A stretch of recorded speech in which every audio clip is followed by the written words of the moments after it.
우리 아이들과 함께 할 때 저는 협상가예요. 제가 목표한 바를 이루기 위해서 갖은 꼼수와 계략을 남발하죠.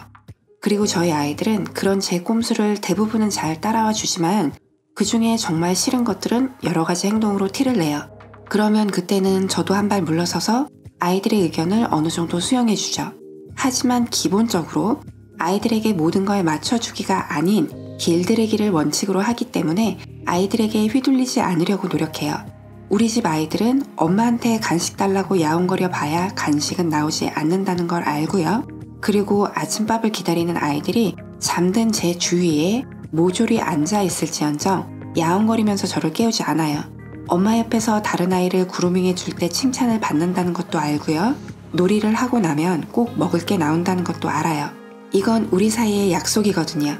하지만 이렇게 아이들과 타협을 할 때 가장 중요한 건 아이들이 제가 제시한 방안에 얼마나 불만족스러운가를 체크하고 조율하는 거예요. 저희 집에는 총 7개의 밥그릇이 4군데의 장소에 나눠져 있어요. 제가 집 밖에 나가지 않기 때문에 하루 5번으로 나눠서 급여를 하고요. 저희 아이들 중에는 세지나 천운이의 경우에 한 가지 사료를 3개월 이상 먹이면 알러지가 생기거나 귀지가 생기거나 하는 증상이 있거든요. 그래서 항상 새로운 사료를 찾아야 하는데 우리 집 아이들의 경우는 샘플로는 기호성을 알아보기가 힘들어요. 아이들이 새로운 사료는 다 좋아하거든요. 그래서 적어도 3, 4일 정도는 봐야 얘네가 진짜 이 사료를 좋아하는지 아닌지 파악을 할 수 있어요. 제 영상을 자주 보신 분들이라면 아시겠지만 저는 아이들이 제일 좋아하는 사료를 메인 사료로 주지 않아요. 아이들이 제일 좋아하는 건 훈련이나 놀이시간 이후에 간식 보상으로 사용을 해요. 그리고 우리 집 몰래가 턱이 기형이라서 알이 큰 사료는 혀로 들어올리지를 못해서 저희 집은 알이 작은 사료를 먹여야 돼요. 최근 1년간 제가 아이들에게 메인 사료로 급여를 한 건 로우즈나 게더, 헤일로, 보레알, 위시본 등이 있고요. 아이들이 꾸준히 가장 좋아했던 사료는 로우즈였어요. 최근에 아미오에서 나오는 사료를 급여를 해봤는데 처음엔 엄청 좋아하다가 한 4일 정도 지나니까 시들해지면서 기호성이 살짝 떨어지길래 메인 사료에 아미오를 섞어줘요. 그리고 영양제도 함께 섞어주고요. 이런 식으로 하면서 아이들의 과식을 막아요. 그래서 우리 집 아이들은 영양제 안 뿌린 사료는 과자처럼 잘 먹어요. 아이들의 기호성이 떨어진다 싶은 사료들은 메인 사료의 과식 방지 토핑으로 사용되죠. 그러면 여기서 어떤 집사님들은 고양이들은 섞어 먹는 거 좋아하지 않는데 섞어주지 말고 따로 놓아주라던데 하시는 분 있죠. 따로 놓아주면 아이들 스트레스 없이 자기가 좋아하는 사료만 먹을 수 있죠.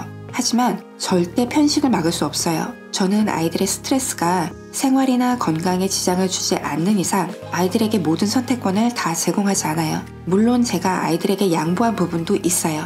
우리 아이들은 닭고기 베이스를 좋아해요. 그래서 무리하게 아이들 아무도 좋아하지 않는 연어 사료를 고집하지 않아요. 대신 오리고기나 칠면조 베이스의 사료는 섞어주기도 해요. 적절히 겨냥을 해서 골랐는데도 아이들이 잘 먹지 않는 새로운 사료가 있다면 필요에 따라서는 가루를 내서 메인 사료와 함께 비벼서라도 주는 편이에요.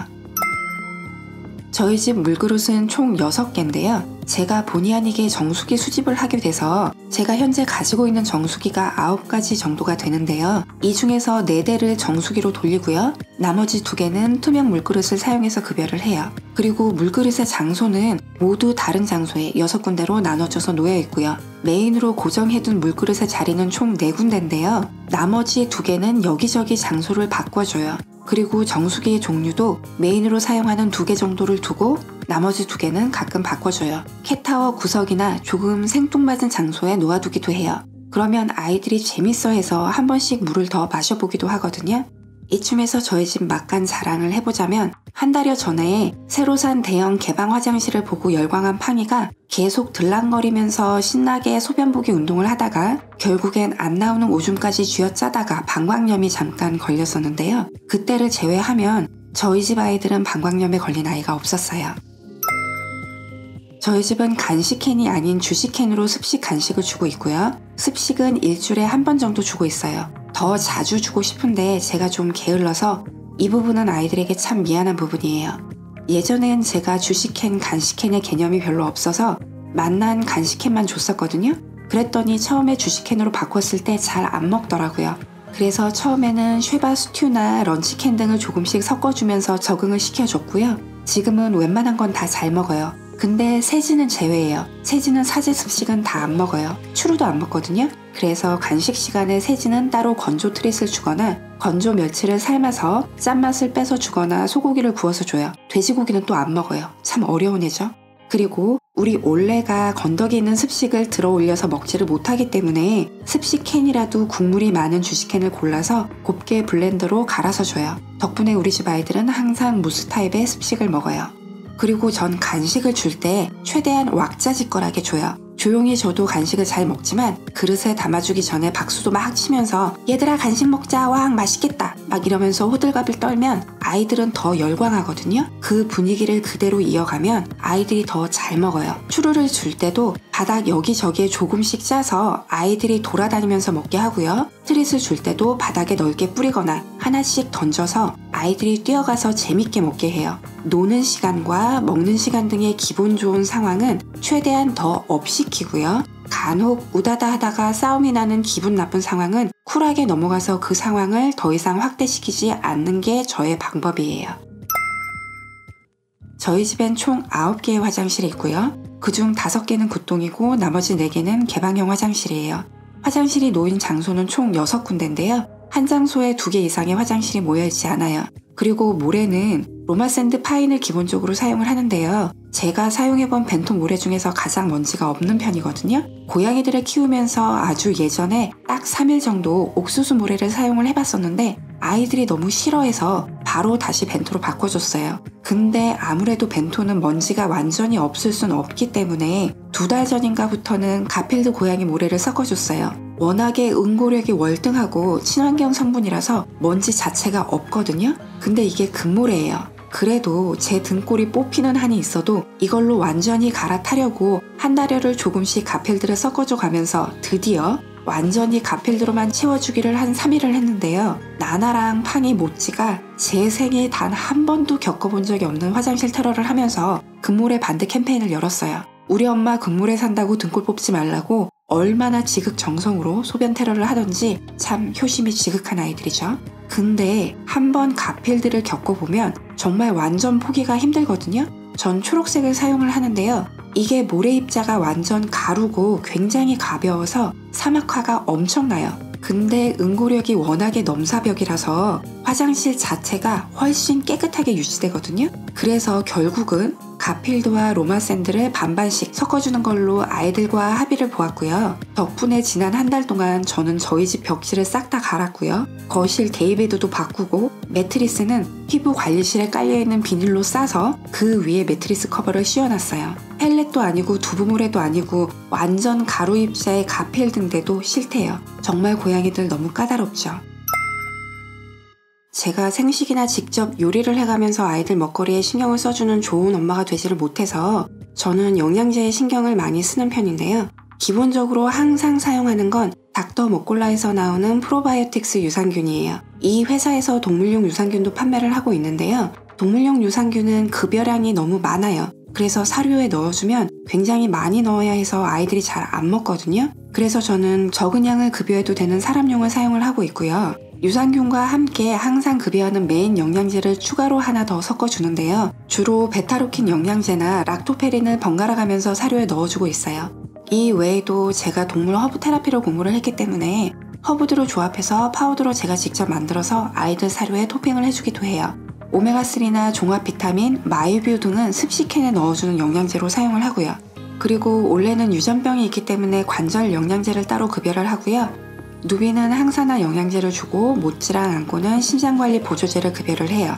그리고 스트레스 보조제로 우리 집 아이들은 기본적으로 배치플라워 에센스를 항상 식수에 넣어서 급여를 하는데요. 배치플라워 에센스가 원래는 각각의 성격과 상황에 따라서 맞춰서 개별로 적용을 해야 하는 건데요. 스트레스나 병원 치료 등의 이유로 관리가 필요한 아이들은 상황에 맞춰서 그렇게 따로 해주기도 하고요. 평소에는 전체적인 안정감 형성을 위해서 공용으로 만들어서 아이들 식수에 매일 넣어주고 있어요. 그리고 펠리에는 클래식으로 해서 거실과 방마다 모두 꽂혀 있어요. 아이들의 사이가 좋아서 멀티캣은 따로 필요가 없는데요. 아무래도 많은 아이들이 함께 살고 있다 보니까 보조적인 스트레스 관리에 더 신경을 많이 쓰게 되더라고요.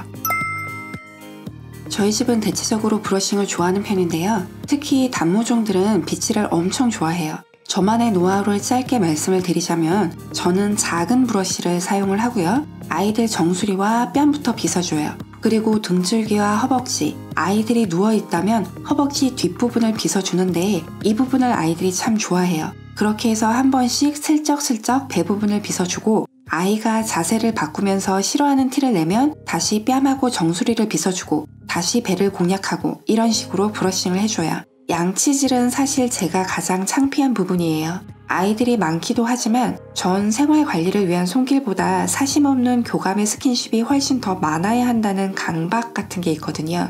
그래서 정말 확실하게 특별 케어가 필요한 경우가 아니면 생활관리로 아이들이 스트레스를 받지 않게 하는 거를 기본으로 해요. 그래서 우리 집 아이들은 일주일에 한 번만 양치질을 하고요. 근데 팡이와 오드리는 일주일에 2번 정도를 해요. 팡이는 치석이 잘 끼고 오드리는 입냄새가 나거든요. 그리고 아이들은 모두 1, 2년에 한 번씩은 꼭 병원에 가서 스케일링을 받아요. 1년에 몇 번은 플라그 오프 파우더를 사료에 넣어서 먹이기도 하고요.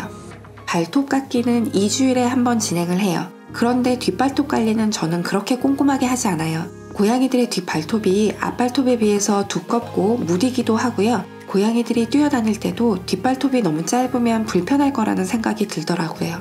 귀청소는 아이들과 스킨십을 할 때 살펴보면서 지저분하면 닦아주는데요. 귀는 굉장히 예민한 부분이기 때문에 너무 자주 건들기보다는 필요할 때만 최대한 부드럽고 가볍게 닦아줘요. 그리고 저는 귀청소를 할 때 절대 반려동물 귀 세정제를 사용하지 않아요. 너무 자극적이거든요. 멸균 식염수를 구매를 해두고 식염수를 솜에 묻혀서 닦아줘요. 귀지가 살짝 생긴 아이는 제가 직접 허브를 우려서 중류수를 만들어서 중류수로 닦아주거나 제가 만들 조합의 식물 하이드로졸을 구매해서 귀 세정제를 하이드로졸로 만들어서 사용을 해요. 물론 아이의 외염이 심하다면 꼭 병원 방문을 해야 하지만 아직까지 외염이 심해서 병원을 다닌 아이는 없어요. 저는 아이들 목욕을 시키지 않아요. 이전에 아로마 테라피를 처음 시작했을 때는 그래도 꽤 자주 목욕을 시켜줬는데요. 지금은 전혀 하지 않아요. 우리 집 아이들은 목욕을 하고 나면 컨디션이 더 떨어져서요. 목욕을 막 엄청 싫어하는 애는 없는데 목욕하고 나면 식음을 전폐하는 아이들도 있어요. 그래서 평소에 빗질을 자주 해주고요. 장모 아이들은 1년에 2번 정도 털을 제가 밀어줘요. 제가 털을 밀어주면 이렇게 못생겨지지만 그래도 이렇게 밀어주는데 30분도 안 걸리고 이마저도 15분씩 나눠서 띄엄띄엄 해주니까 스트레스도 훨씬 덜 하더라고요. 그래도 저의 목욕 팁을 알려드리자면 목욕할 때는 물을 미리 받아두세요. 그리고 바닥에 물에 적신 매트를 깔아주세요. 미끌한 재질보다 발을 닦을 수 있는 천 발매트가 더 좋아요. 목욕 타월을 깔아두실 수도 있지만 목욕 타월은 아마 아이가 난리치면서 펼쳐져 있는 상태를 유지하기가 힘들 거예요. 빳빳한 발매트가 좋아요. 그렇게 세팅을 해놓고 아이를 데려오시고 목욕을 해주시면 훨씬 수월해져요. 아이들이 패닉을 느끼는 부분은 물론 몸에 물이 젖는 것도 있지만 공포스러운 샤워기 소리가 가장 영향이 크거든요. 그리고 발버둥 칠 때마다 미끄러지는 바닥의 질감도 아이의 흥분 행동을 더 강화시킬 수 있어요. 아이가 안정되게 디딜 수 있는 바닥을 세팅해 주시고 조용한 환경에서 미리 받아놓은 물로 아이의 몸을 적시고 샴푸칠을 하고 그리고 헹궈내시면 아이도 조금은 더 편안하게 목욕을 할 수 있어요. 오늘 제가 준비한 내용은 여기까지였고요. 다음 시간에는 고양이 산책에 대한 저의 의견을 정리해서 돌아올게요.